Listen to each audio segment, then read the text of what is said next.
Okay. Okay, let's get back to part 2 here of the clause.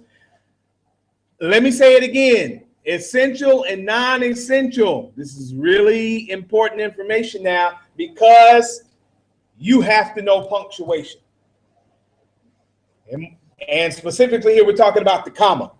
So, you know, in the past, I kind of ran over that because punctuation was not important, but now we have to really think about the punctuation.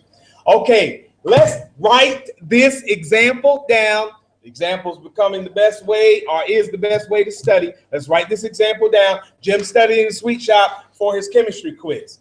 Now, this is an independent clause, and we did everything to it that we said we could do to it. We put a full stop at the end because we said it can stand alone as a sentence.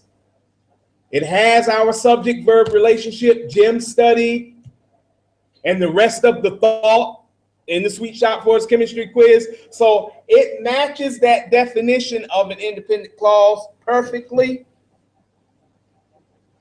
But I want you to circle Jim studied.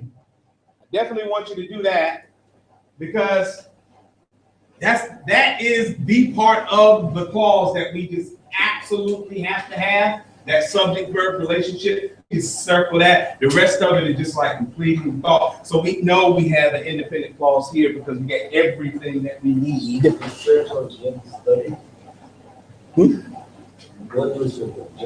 Yeah, Jim study. Subject-verb, that's the subject-verb. I don't see you writing stuff down. You wrote this down? Okay, all right. It's on me, motherfucker. You must fast. I gotta watch you now. Okay. Oh.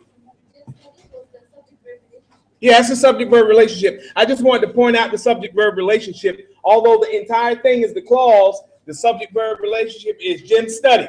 And the reason I want you to circle it because we need to begin to identify the subject-verb relationship. They always won't be right next to each other, obviously, but you should be able to, whenever you see a sentence, 2 things you should be able to do within 2 seconds.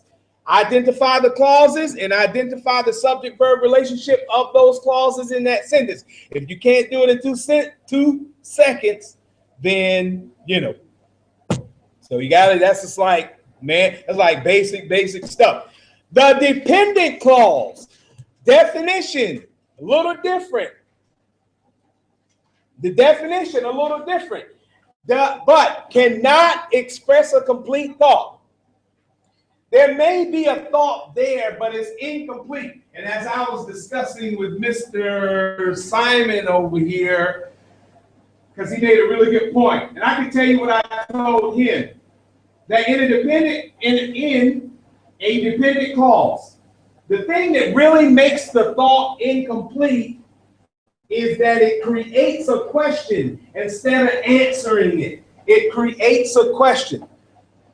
And even if it does answer a question, it creates another question.